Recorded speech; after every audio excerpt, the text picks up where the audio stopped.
Estimados amigos, es un gusto poder participar dentro de este programa académico.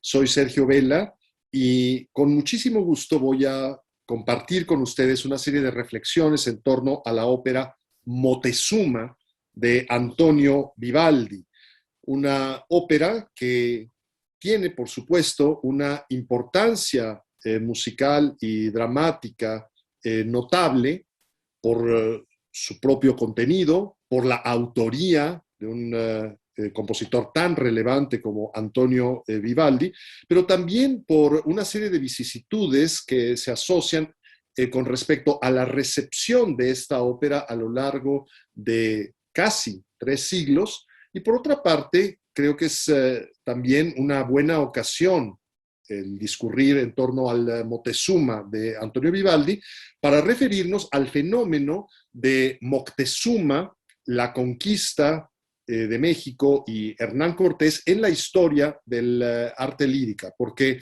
con frecuencia se supone, por la importancia que tiene el nombre de Antonio Vivaldi, que esta ópera es el único ejemplo de los diversos tratamientos que la conquista, Moctezuma y Cortés tuvieron en los escenarios europeos en los siglos posteriores a la conquista.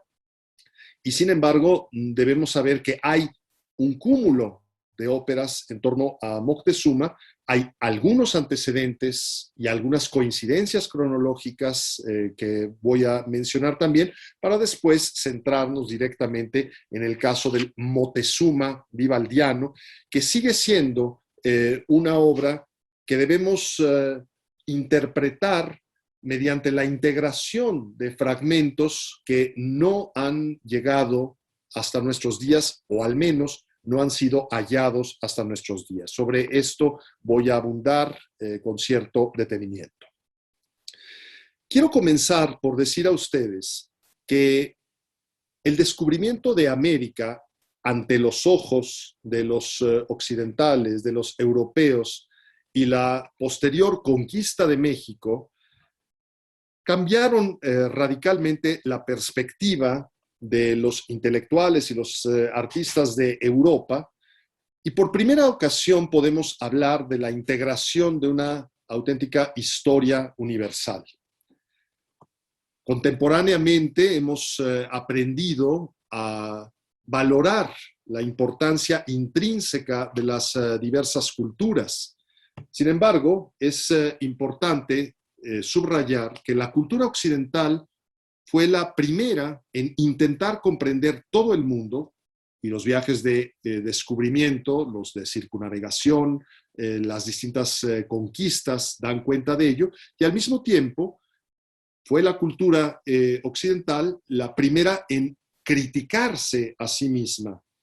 No es en forma alguna asunto menor que los teólogos juristas españoles del siglo XVI hayan hecho severos cuestionamientos con respecto al llamado justo título mediante el cual la corona de Castilla se hizo de posesiones en el continente americano. La discusión implicó un cambio cultural de tal dimensión que los intelectuales y los artistas europeos desde el siglo XVI estaban ávidos, necesitados de nuevas certidumbres.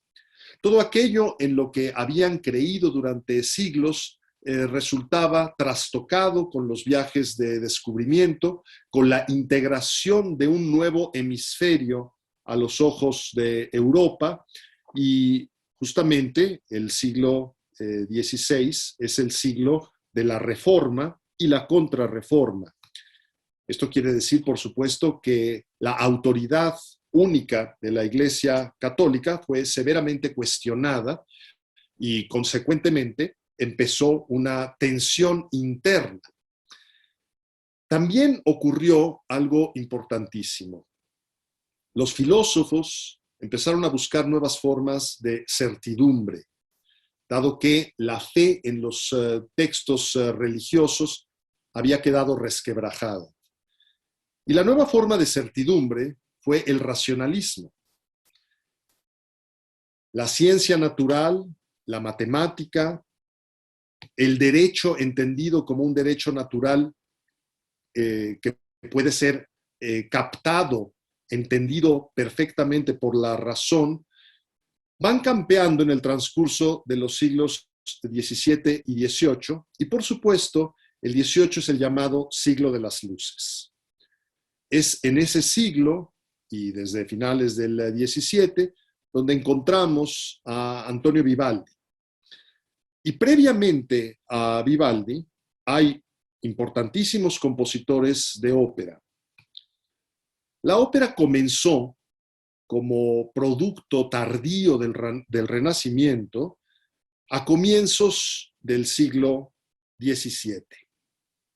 Es decir, justamente cuando empezaba a ocurrir esta transformación cultural tan relevante que dio como resultado la construcción de la filosofía racionalista como asidero para todas las preguntas que el ser humano se planteaba, como respuesta justamente a esas inquietudes. La ópera, en su primer siglo de historia, el siglo XVII, tuvo un particular énfasis en los temas mitológicos, fantásticos, propios del barroco temprano. Claudio Monteverdi, el llamado padre de la ópera, aunque hay antecedentes importantes desde fines del siglo XVI, con su Orfeo del año 1607, da comienzo formal a la historia del arte lírica. En este primer siglo de historia operística, el siglo XVII, las tramas nutridas de la mitología clásica, de las grandes elaboraciones fantasiosas de la época barroca, poco o nada tenían que ver con los acontecimientos históricos. Y además, con apego a una serie de reglas que comparte el arte lírica del primer siglo con el teatro isabelino, con el teatro del siglo de oro español, la trama fundamental de la ópera se veía distendida con escenas de comicidad, con personajes rústicos, frecuentemente correspondientes con una clase social inferior a la de los protagonistas, para aliviar la tensión dramática, aligerar esa tensión y llegar justamente a una integración teatral completa. Cuando hablamos, por ejemplo, del Rey Lear de Shakespeare, debemos partir de la base de que las escenas de comicidad con el bufón del rey demente no son simple y sencillamente una manera de reírse del rey, sino es una forma de brindar alivio a las inquietudes, a las tensiones de los espectadores. Así pues, en las óperas del XVII es frecuente que ocurran estas interrupciones de la acción principal con escenas de comicidad. Pero para el siglo XVIII, las óperas han adquirido una estructura distinta, producto de la evolución artística normal, natural, que ocurre con cualquier fenómeno cultural, cualquier fenómeno creativo. Se van desgastando por su uso reiterado, determinados moldes, y se van modificando con nuevos criterios, porque la inteligencia humana, la creatividad, la historia es siempre dinámica o son siempre dinámicos. Así pues, como ejemplo clarísimo de la formalización del pensamiento racionalista en el siglo XVIII, en el siglo de las luces, el siglo de la ilustración y del enciclopedismo, Apostolo Zeno y Pietro Metastasio, dos teóricos y libretistas, decidieron que las óperas debían tener una estructura formal, regular, reiterada, para poder tener una función pedagógica que corresponde también con un ideal político en la época del despotismo ilustrado. Esto significa que quedaron desterradas las escenas de comicidad, los intermedios serán obras autónomas, que se intercalarán en los actos de las óperas serias. También habrá después temporadas y teatros especializados en el repertorio cómico, pero en las óperas serias del 18 se utilizan temas históricos, se manipula la historia y se busca un ideal dramatúrgico que corresponda justamente con la convicción de que el despotismo ilustrado es una forma política idónea. Se trata de una antropología optimista. La idea es justamente educar al poderoso, al potentado, al monarca, que educado que sea, habrá de conducir a sus súbditos, a la nación que encabeza, por el camino de la virtud y eventualmente de la felicidad. Las antropologías optimistas suelen fracasar y evidentemente el despotismo ilustrado también fue a la postre un fracaso, pero claro, en el transcurso de las décadas de construcción artística que corresponde con esta idealización, hubo productos de veras extraordinarios y es en general la ópera seria del siglo XVIII, bajo el modelo de Pietro Metastasio, lo que habrá de prevalecer durante muchas décadas de ese siglo, dejando grandísimos ejemplos, de los cuales el Moctezuma de Antonio Vivaldi es uno particularmente conspicuo. Antes de hablar de los antecedentes de esta ópera y de las demás óperas que en el 18 y siglos ulteriores han sido construidas, compuestas en torno a Moctezuma, la conquista y Cortés, conviene decir que en las óperas serias la acción ocurre durante los recitados o los recitativos, recitativo en italiano. Esto significa una forma de entonación que equivale a una especie de declamación sumamente estilizada, pero totalmente inteligible. Los recitativos son las partes del libreto que están escritas en prosa, donde la acción se va desenvolviendo. Los personajes dialogan dos o más. Y posteriormente al diálogo que hay con los personajes en cuestión, uno de ellos habrá de tener un momento de expresión emocional, de reflexión, en que la acción queda suspendida, queda detenida. Y esas son precisamente las arias, los momentos de lucimiento vocal. Porque el recitativo es acompañado tan solo del continuo, es decir, un violonchelo o una viola da gamba, un violone, con el clave para hacer una serie de acordes, mientras que la melodía relativamente sencilla para mantener la inteligibilidad del texto, lo hace, está confiado ante todo a la voz humana, es decir, a los personajes que están dialogando. Pero una vez que el diálogo ha permitido el avance de la acción dramatúrgica, viene el momento de la reflexión sobre lo acontecido o lo que va a acontecer o el estado de ánimo en que se encuentran los personajes, y entonces ocurre el aria. Las arias de las óperas serias tienen, por lo general, una estructura tripartita, A-B-A, con un allegro inicial, donde en verso se expresa alguna idea que corresponde con las emociones o las reflexiones del personaje, y la música va expresando justamente con el canto y la profusión de instrumentos la circunstancia dramática. Y después viene una sección B, frecuentemente más lenta, para repetir una sección A sumamente adornada, con una vocalidad extrema que permite el lucimiento de la técnica vocal del cantista.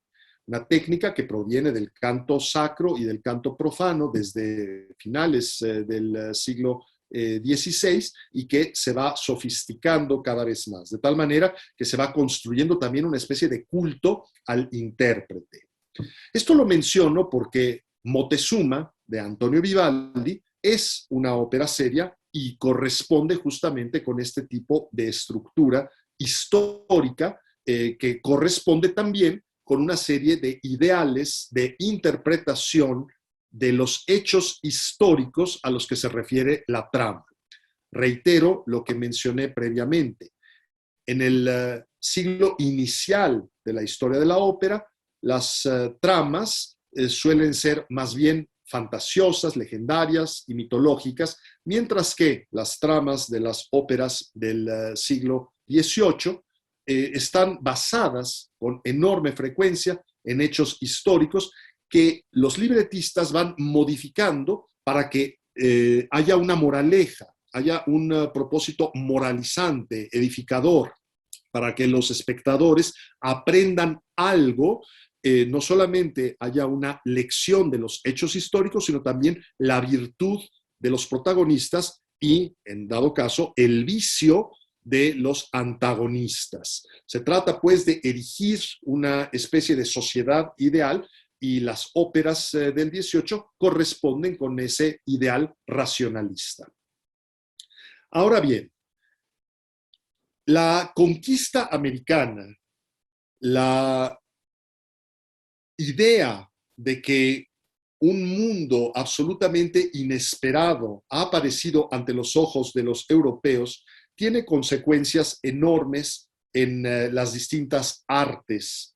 Y la ópera recibió pronto el impacto de la conquista americana. Prácticamente desde finales del siglo XVII nos encontramos con un primer tratamiento completamente extravagante, y es curioso que sea de las manos de un compositor inglés, Henry Purcell, el gran padre de la ópera británica con su Dido y Eneas.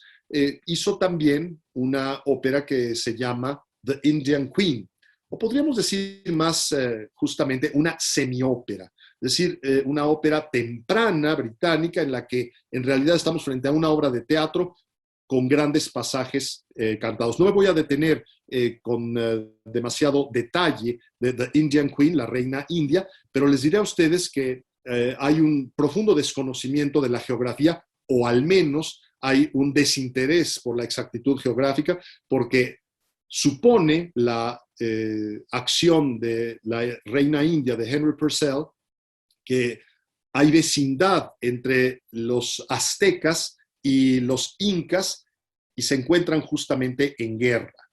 El personaje de Moctezuma, que aparece por primera ocasión en los escenarios líricos, es un general de los aztecas, y la trama está llena de extravagancias, de imaginación y de muy poco apego histórico. Entonces, difícilmente podríamos decir que se trata de la primer ópera sobre la conquista, pero sí es el primer ejemplo de una ópera o una semiópera en que el fenómeno de los pueblos americanos, nativos, originarios, precortesianos o precolombinos, aparecen ante los ojos de los europeos con esta extravagante guerra entre mexicas, les llaman aztecas, y los incas. Uno de los aspectos de veras importantes del Moctezuma de Antonio Vivaldi, que cuenta con un libreto de Girolamo Alvise Luigi Giusti, es que se trata de la primer gran ópera sobre el tema. Y a partir de ahí, se trata de una ópera de 1733, a partir de ahí habrá óperas muy importantes que van a dar cada una de ellas un tratamiento distinto a los mismos hechos históricos. ¿Cómo interpretar los hechos históricos? ¿Cómo trasladar el fenómeno de la conquista americana, o particularmente la conquista de México a manos de los españoles y sus aliados indígenas ante los ojos de los espectadores europeos y los oídos, porque se trata evidentemente de una representación que tiene como vehículo de expresión, la música.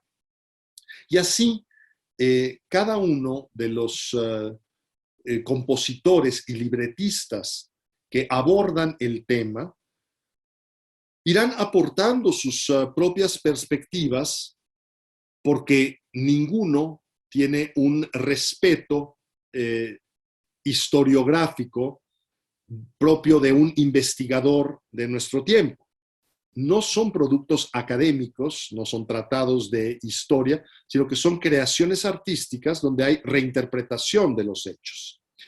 Así pues, nos encontramos con que Antonio Vivaldi y su libretista, Girolamo Alvise o Luigi Giusti, frecuentemente se le llama nada más Alvise Giusti, el nombre completo es el que he mencionado antes, justifican, por así decirlo, la conquista, dado que Antonio Vivaldi y el libretista se expresan desde la redacción del argumento en la primera página del libreto como fervientes católicos. Para Vivaldi, que por cierto era sacerdote de la Iglesia Católica, la conquista de México es un vehículo de evangelización. Consecuentemente, no se va a ocupar en demasía de los aspectos cruentos, y la raíz de cruento es la misma que crueldad y lo cruel. Entonces, los acontecimientos crudelísimos de la conquista son obviados en aras de una justificación de tipo religioso.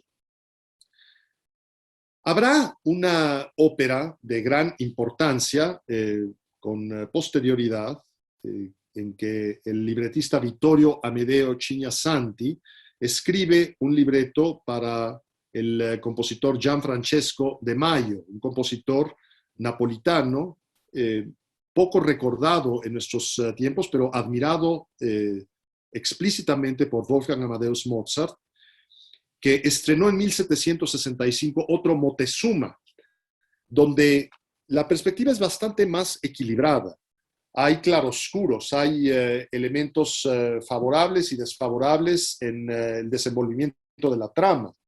Y hay una admirable reducción de 6 personajes, o a 6 personajes, de las fuerzas que contendieron. Por una parte está, claro, Moctezuma, llamado Moctezuma, que se debate entre la fascinación que siente por el otro y el peligro que el otro representa. Por otro está su prometida, que es Guacosinga. Estoy refiriéndome a la obra de Gianfrancesco de Mayo, repito. Guacosinga equivale a Guatemozin, que es Cuauhtémoc. Aquí está trasladado a la prometida de Moctezuma, que se opone vehementemente a cualquier transacción o cualquier negociación con los invasores. Está el personaje de Pilpatoe, que es un general mexica. Teutile, que equivale a los tlaxcaltecas, que es un general indígena aliado de Cortés. Está, por supuesto, Fernando Cortés, como se le suele llamar dramatúrgicamente a lo largo de muchas de estas óperas. Y por otra parte hay el personaje de Lisinga, que es la intérprete, que es evidentemente la Malinche. Y con esos 6 personajes, Vittorio Amedeo Cignasanti, el libretista de Gianfrancesco de Mayo y de Mayo, hacen su propio Moctezuma. Ese libreto fue también puesto en música por diversos compositores. Por ejemplo, Myslivicek hizo su ópera en 1771, Paisiello en 1772, Galuppi también en el año de 72, son reelaboraciones de ese mismo libreto. Un caso importantísimo es el del Montezuma, y sí con la N característica. No hay prácticamente ninguna ópera europea que se llame Moctezuma o Motecuzoma. Es el caso del Montezuma de Karl Heinrich Graun, compositor alemán, que trabajaba para el monarca Federico el Grande de Prusia, uno de los grandes déspotas ilustrados, paradigmático casi diríamos. Bueno, Federico el Grande de Prusia era protestante. Él era flautista, era gran aficionado a la música, llegó a interrumpir un consejo de Estado para poder recibir a Johann Sebastian Bach. La ofrenda musical del propio Bach cuenta con un tema de Federico el Grande de Prusia. La hermana de Federico el Grande de Prusia, la margravina Guillermina de Bayreuth, era también compositora, ejecutante de clave. Y Heinrich Graun hizo su ópera con un libreto del propio monarca. Es decir, Federico el Grande escribió el libreto del Montezuma, que fue estrenado en el año de 1775. Un monarca prusiano, protestante, era jurado enemigo de la corona española. Consecuentemente, la perspectiva de Federico el Grande de Prusia es radicalmente distinta a la perspectiva que tiene Antonio Vivaldi con su libretista Alvise Giusti. Es decir, para Federico el Grande, su Montezuma es una especie de alter ego. Es un déspota ilustrado avant la lettre. Es un monarca tolerante que ha admitido, como hiciera Federico el Grande, una libertad total de cultos, cosa que evidentemente no ocurría en la sociedad mexica. Y no solo eso, ve el fenómeno de la conquista como un fenómeno de destrucción, de auténtico destrozo por parte de los españoles de las virtudes, casi podríamos decir, correspondientes con el buen salvaje ante los ojos de los europeos, justamente para satisfacer afanes codiciosos y pretensiones políticas ilegítimas y, por supuesto, el dominio de la Iglesia católica al que tanto habrá de oponerse Federico el Grande de Prusia.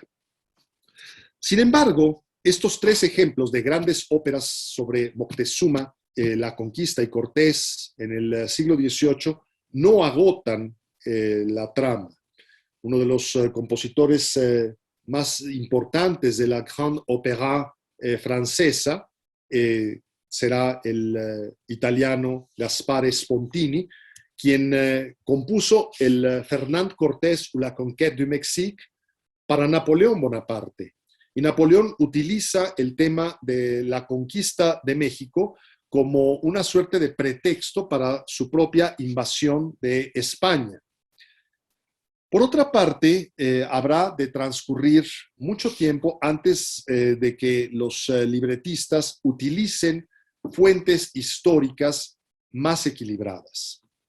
Y tendremos que llegar prácticamente hasta una ópera importantísima estrenada en el año de 1964 de Roger Sessions, con libreto de Giuseppe Antonio Borghese, que se llama justamente Montezuma, y que utiliza como texto fundamental para la consulta histórica la historia verdadera de la conquista de la Nueva España, de la autoría de Bernal Díaz del Castillo. En fechas más recientes hay otras óperas, La Noche Triste de Jean Prodomide, La Conquista de México de Wolfgang Rihm, La Conquista de Lorenzo Ferrero, etc. De tal manera que podemos advertir que a lo largo de los siglos el tema de la conquista, Cortés y Moctezuma han estado presentes en los escenarios líricos y no se vislumbra que esta fascinación por el tema vaya a concluir, sino más bien vaya a continuar fructificando. Ahora bien, el caso del Moctezuma de Antonio Vivaldi es de enorme importancia, decía ustedes, no solamente por ser la primer gran ópera en el siglo XVIII sobre el tema. Los antecedentes de The Indian Queen, de Purcell, que he mencionado, son casi anecdóticos.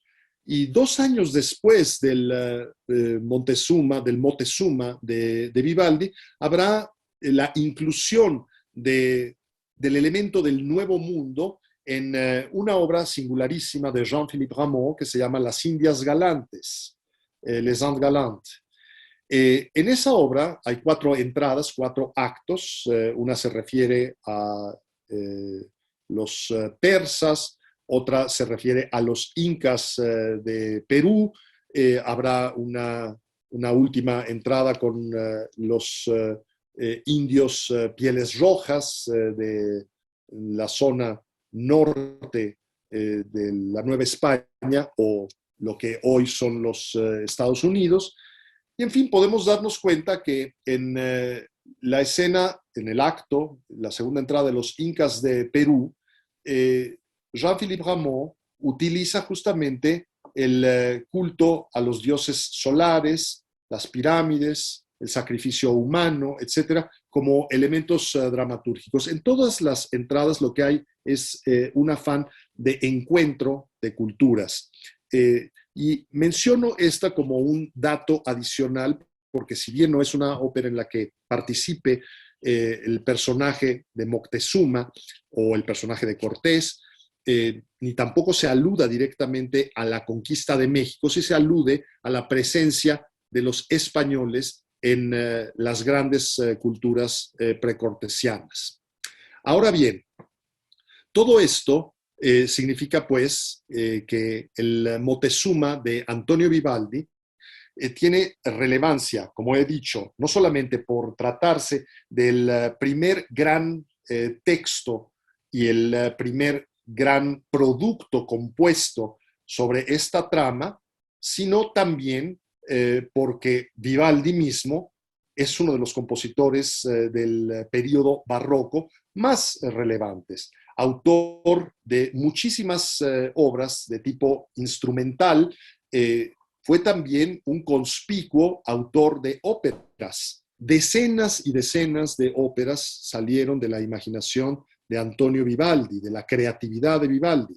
Y su Moctezuma es una obra relativamente tardía, porque estamos hablando que es la 40ª de las óperas de Antonio Vivaldi.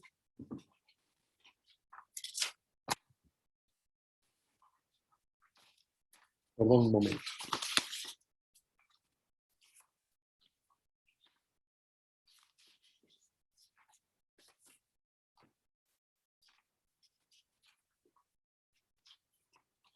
Retomo.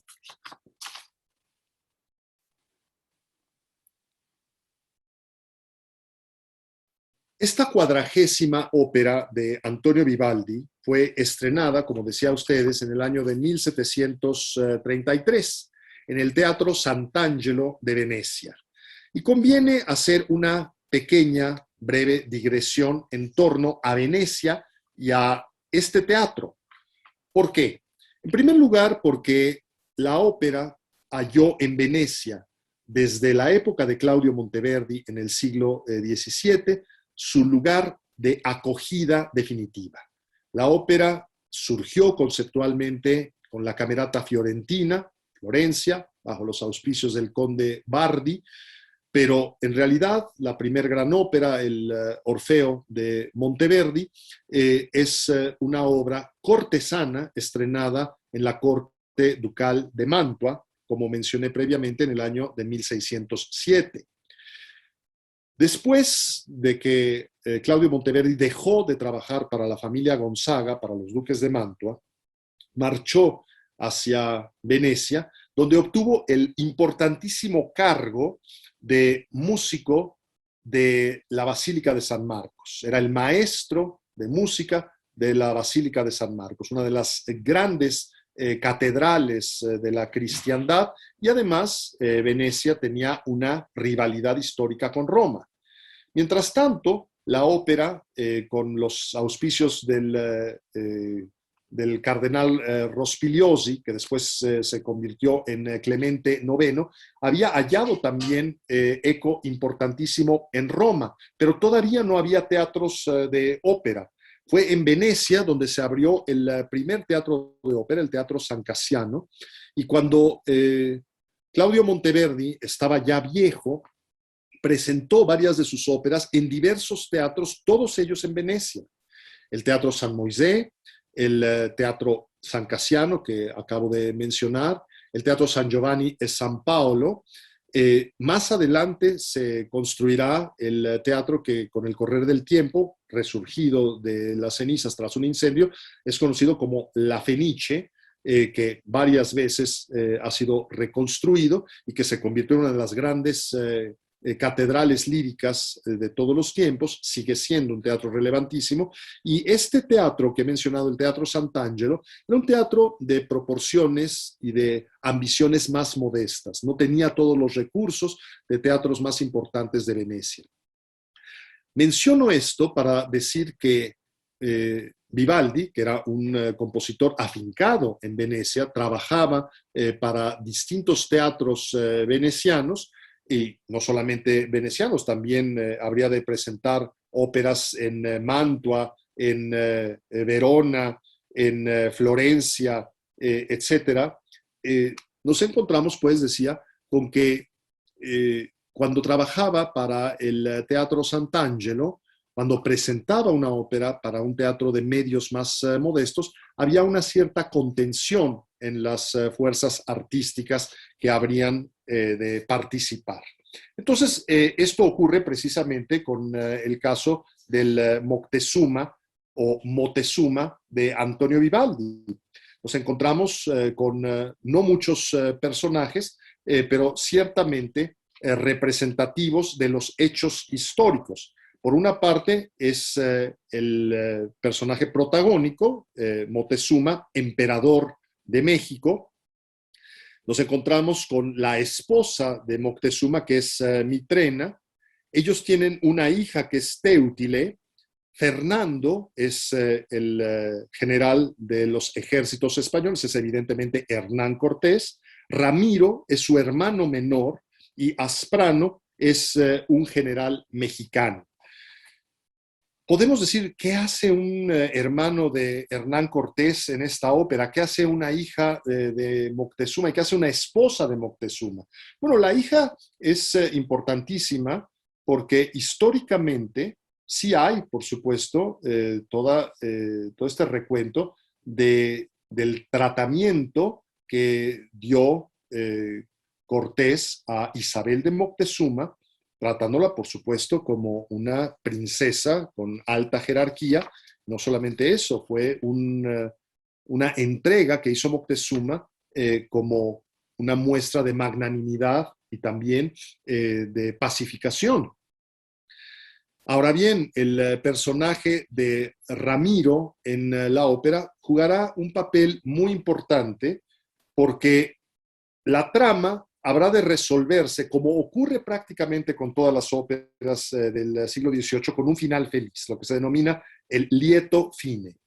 Ese lieto fine, ese final feliz, implica que Ramiro, el hermano de Cortés, se habrá de casar con Teutile, la hija de Moctezuma, quien acepta finalmente que México quede en manos de los conquistadores, una especie de resignación, de tregua, de armisticio y al mismo tiempo de triunfo de la religión católica.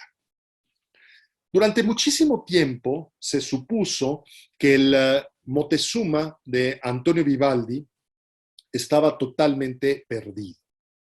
¿Por qué? Por más que se hurgaba, no se daba con la partitura, no había manera de hallar la partitura. Al final del siglo XX ocurrió el hallazgo. Sin embargo, debo decir a ustedes que para entonces había sido reinterpretado el hecho histórico del estreno del Moctezuma de Antonio Vivaldi en varias ocasiones.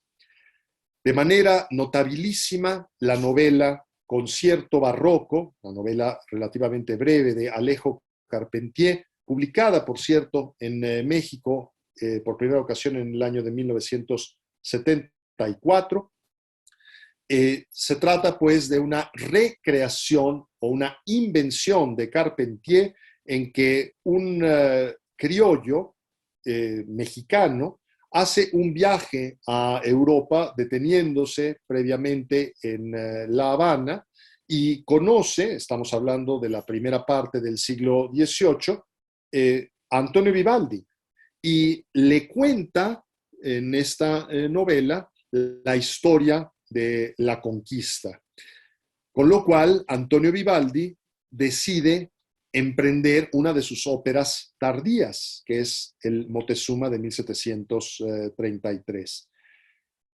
Esto evidentemente es producto de la fantasía, formidable fantasía de Alejo Carpentier, pero debemos decir que en el momento en que Carpentier escribe esta obra y durante varias décadas posteriores, la partitura del Moctezuma de Antonio Vivaldi no aparecía. Sí nos había llegado el libreto.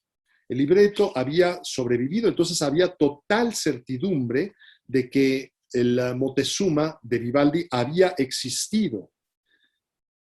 El libreto da cuenta desde el comienzo del afán de entender e interpretar la historia de México, la historia de la conquista, para lo cual se utilizan diversas fuentes. Y bueno, por supuesto, el caso del Moctezuma, como ya he dicho, acusa con toda claridad una perspectiva favorable a los españoles por el triunfo final de la religión católica.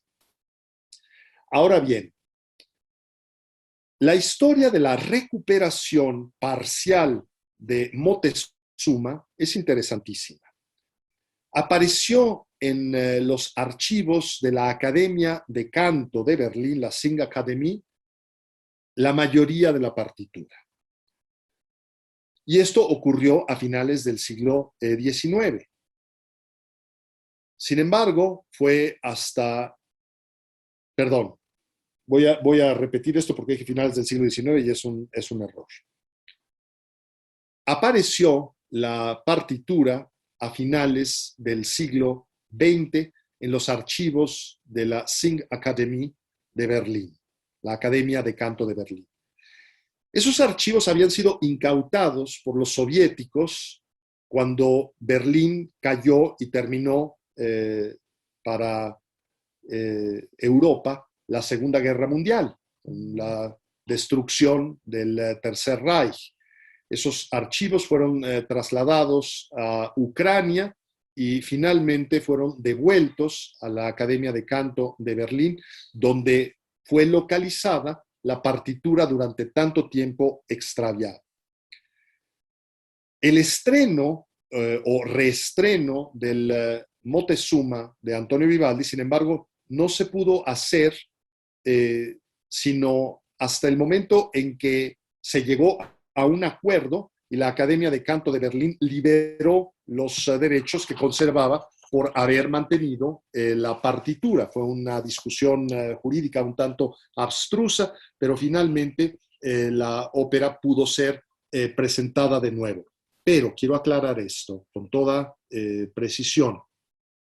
La ejecución de cualquier versión de Moctezuma de Antonio Vivaldi con la partitura restablecida requiere de una labor musicológica porque faltan páginas importantes del acto primero y del acto tercero, de tal suerte que en todo caso se debe hacer una reconstrucción o una invención completamente novedosa.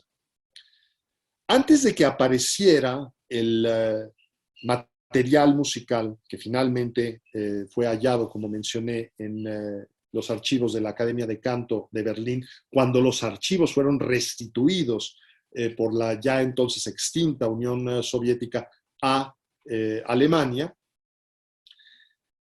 un gran director francés, Jean-Claude Malgoire, hizo en ocasión del aniversario número 500 del Encuentro de Dos Mundos o de la Conquista de América, una versión de Moctezuma de Antonio Vivaldi, pero con toda corrección la llamó pasticho, es decir, utilizó el libreto y utilizó música de Antonio Vivaldi, pero proveniente de otras óperas de Vivaldi.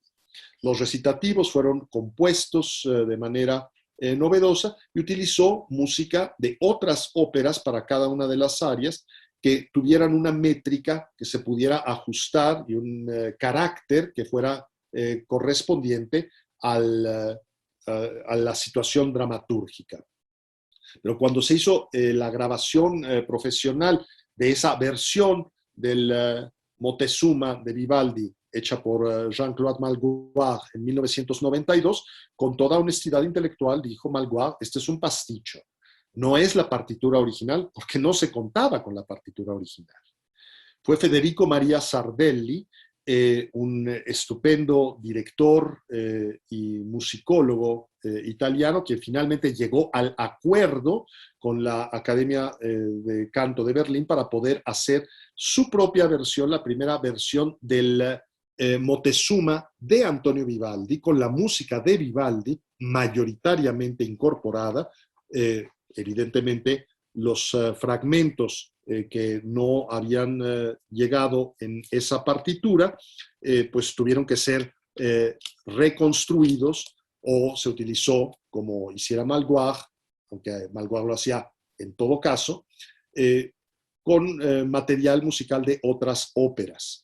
Y después fue Alan Curtis quien hiciera una nueva grabación, ahora sí, con la música de Antonio Vivaldi, mayoritaria del Moctezuma, y nuevamente recomponiendo aquellos fragmentos del acto primero y del acto tercero que no han llegado hasta nuestros días, o al menos no han sido hallados.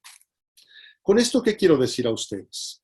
A pesar de su enorme fama contemporánea, el Moctezuma de Vivaldi se encuentra todavía incompleto, no inconcluso. Vivaldi acabó la ópera, pero los materiales musicales que fueron hallados en Berlín no implican toda la partitura. Hay secciones importantes iniciales del acto primero y partes relevantísimas del acto tercero que exigen una labor musicológica para presentar la escena dramática de una manera distinta a la que Vivaldi concibió, porque los materiales de Vivaldi no nos han llegado, o al menos, como digo a ustedes, no han aparecido. Esto ocurre con frecuencia con partituras que se encuentran extraviadas, y yo suelo preferir utilizar el término extraviado que el término perdido, porque cuando da uno algo por perdido, hay una suerte de resignación. Por ejemplo, la primer ópera mexicana, La Parténope, de Manuel de Sumaya, es una ópera que ha llegado hasta nosotros el libreto, pero no ha aparecido la música. Decir que está perdida la música de Manuel de Sumaya sobre La Parténope es tanto como renunciar a seguirla buscando. Hay ocasiones en que se sabe que una partitura o los únicos ejemplares de una partitura fueron destruidos, perecieron en un incendio, etc. Pero hay muchas ocasiones en que lo único que hay que seguir es persistir en una búsqueda musicológica hasta que demos con los materiales. No se sabe a ciencia cierta cómo llegaron los materiales del Moctezuma de Vivaldi a Berlín. Sí sabemos que la mayoría de la música del Moctezuma de Vivaldi ha podido ser recuperada y que aquello que no se ha recuperado todavía, con la esperanza que conservo de que se llegue a recuperar en algún momento, gracias al esmero y la paciente labor o la casualidad con que se halle un musicólogo, un investigador determinado, pues implica la exigencia de integrar esas escenas que no han llegado hasta nuestros días o no hemos dado con ellas de otra manera. Bien sea decirlas nada más o utilizar música de otras obras o componer música novedosa, bien sea en el estilo del siglo XVIII o con un estilo contemporáneo, y entre ambos extremos cabe cualquier posibilidad, abogando, por supuesto, como haré siempre, por la libertad artística e interpretativa. En todo caso, en México, el Moctezuma de Antonio Vivaldi ha recibido diversos tratamientos, porque claro, se trata de una ópera que tiene una especial significación para los mexicanos. Es curioso que los grandes compositores mexicanos no hayan escrito una ópera sobre este fenómeno, sobre este hecho histórico fundacional de nuestra propia identidad, la conquista y el mestizaje que ocurre tras la conquista. Moctezuma es un personaje de una potencia dramatúrgica extraordinaria, es un personaje auténticamente trágico. El gran dramaturgo Sergio Magaña escribió con su Moctezuma II una de las más notables tragedias de la historia del teatro mexicano. Pero ciertamente los intentos que ha habido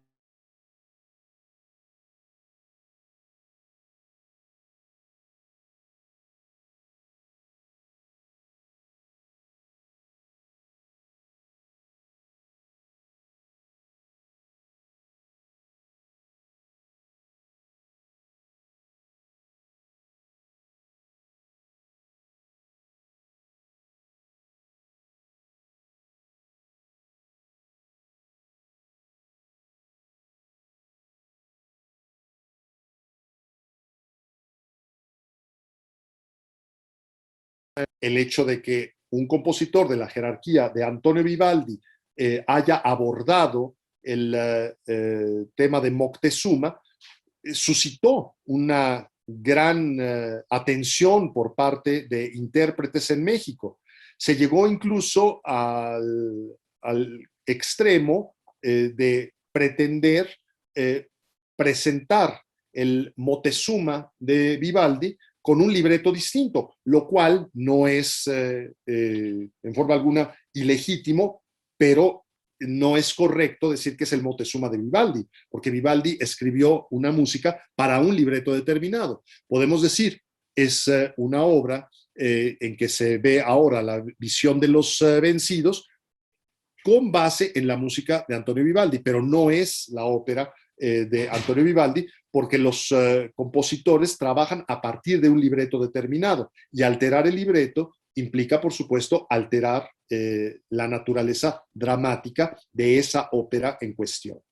Entonces, se presentó en México con un notable esfuerzo y con mucho mérito en el logro, una versión en que se utilizaban textos del estudio de don Miguel León Portilla, de la visión de los vencidos, para leer la misma trama con ojos contemporáneos que resulten más integradores de la perspectiva de los pueblos sojuzgados. Pero en cualquier caso, lo que quiero subrayar es que una interpretación de Moctezuma de Antonio Vivaldi requiere de labor musicológica porque la partitura hasta ahora no se encuentra totalmente integrada, aunque por fortuna haya sido mayoritariamente recuperada con el hallazgo de la biblioteca de la Academia de Canto de Berlín.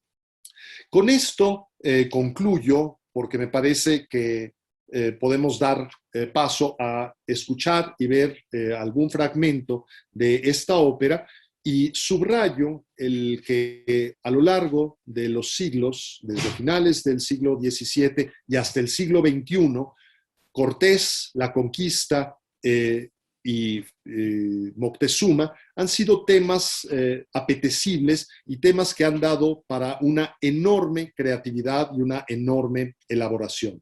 Quiero agradecer profundamente al Museo Nacional de Arte, a Carmen Gaitán y a Héctor Palares su gentil invitación para participar en este ciclo y confío en que ustedes se adentren motu propio en los vericuetos de la historia de la ópera en torno a la conquista, Cortés y Moctezuma, y particularmente que fijen su atención, tanto visual como auditiva, en Moctezuma de Antonio Vivaldi, ópera seria de 1733, con libreto de Alvise Giusti y con una perspectiva que marca claramente cuál es la convicción de los autores y que dista de otras perspectivas o más sesgadas o más equilibradas. Muchísimas gracias por su atención.